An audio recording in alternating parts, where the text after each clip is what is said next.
Praise the lord. దేవుని నామానికి మహిమ కలుగును గాక. నేను షారోన్ పద్మ. ఈరోజు దేవుని యొక్క వాక్యాన్ని బట్టి మీ మధ్యలో నేను రావడానికి ఇష్టపడుతున్నాను.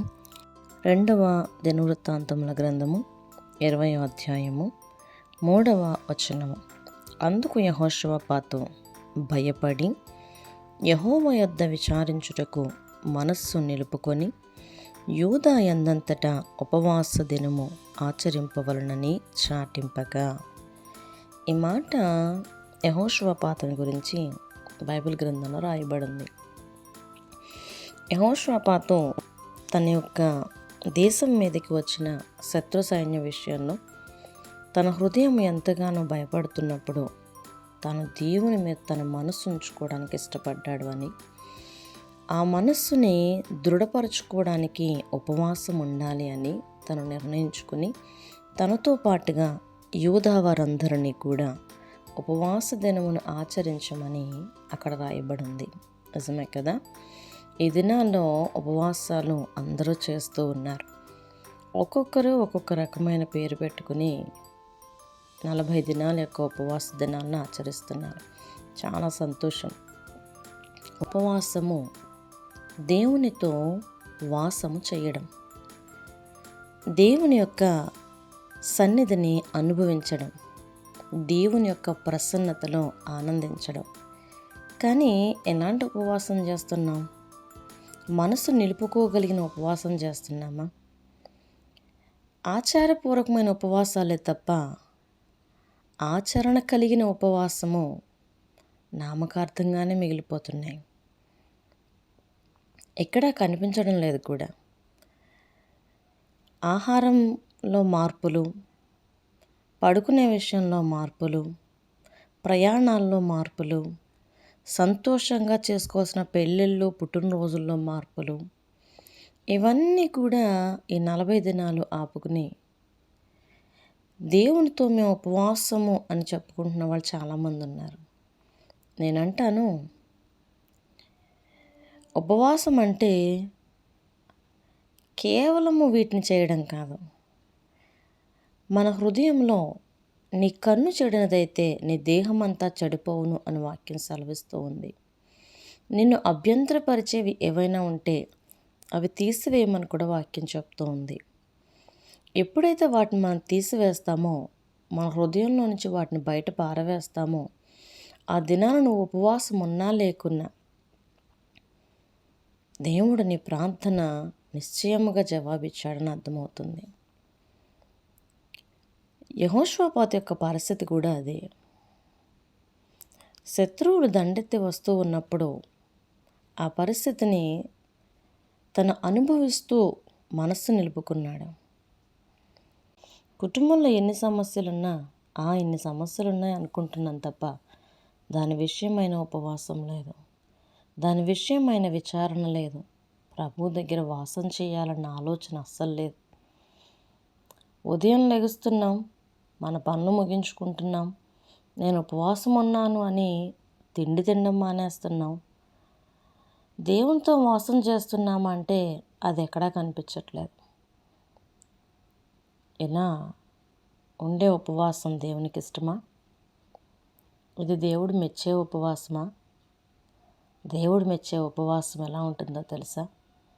విరిగి నలిగిన మనస్సు దేవుడికి ఇష్టమైంది.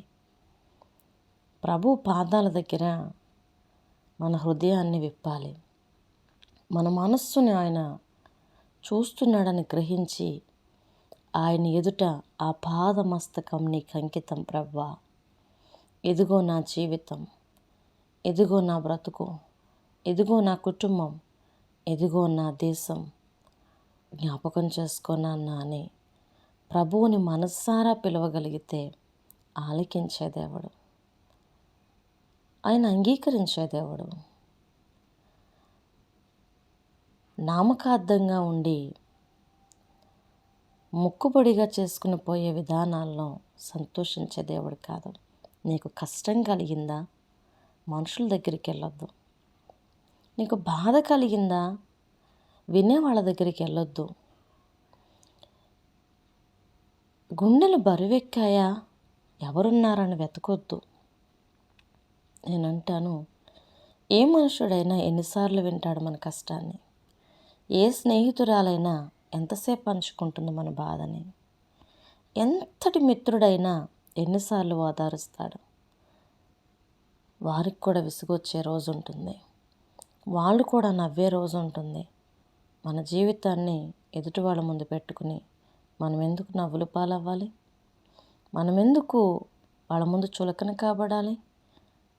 ఎప్పటికీ చులకన చెయ్యనివాడు, ఎప్పటికీ వేలు పెట్టి చూపించనివాడు, ఎన్నిసార్లు చెప్పుకున్నా మనసారా వినేవారు ఎవరైనా ఉన్నారా అంటే ప్రభువైన యేసుక్రీస్తు ఒక్కడే. అందుకే యెహోషువపాతు తన పరిస్థితిని అంతటినీ కూడా దేవుని పాదాల దగ్గరికి తీసుకొచ్చాడు. ప్రభు యొక్క పాదాల దగ్గర కన్నీళ్లు విడుస్తూ అడుగుతున్నాడు. మనసు ఆయన ఎదుట నిలుపుకుని అడుగుతూ ఉన్నాడు, అయ్యా నా దేశాన్ని చూడు, అయ్యా నా పరిస్థితిని చూడు, ఏమి చేయడానికి నాకు దిక్కు తోచడం లేదు, నా సహాయము నీవే, నా సహాయము నీవే. ఈ రీతిగా మనం ప్రార్థన చేస్తే ప్రభు మనం మరెందుకు ఆలకించడు? ఆయన స్వార్థం లేని దేవుడు, నిస్వార్థమైన దేవుడు ఆయన. అబ్బా తండ్రి అని పిలిస్తే ఆలకించి సమాధానం ఇచ్చే దేవుడు, సర్వలోకనాథుడు. ఆయన మనతో ఉన్నాడు. ఆయన మనుషుల వంటి వాడు కాదు కదా.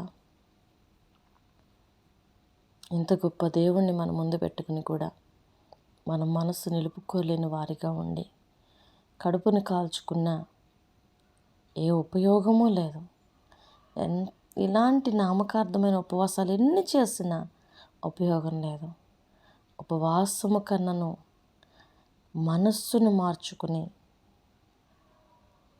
ప్రభు వైపు తిరగలిగితే ఆ ప్రార్థన గొప్ప విజయం అనుగ్రహిస్తుంది, గొప్ప విడుదలనిస్తుంది. మనకి వ్యతిరేకంగా నిలిచిన ప్రతి ఆయుధాలు విరగగొట్టబడతాయి.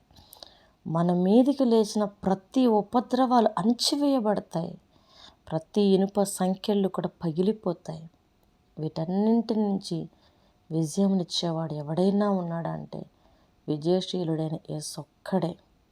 ఆ దేవుని యొక్క కృప, ఆ దేవుని యొక్క సమాధానం మీకును మీ కుటుంబాలకి, నాకును నా కుటుంబానికి ఎల్లప్పుడూ తోడై ఉండాలని వేడుకుంటూ నా మాటలు ముగిస్తూ ఉన్నాను.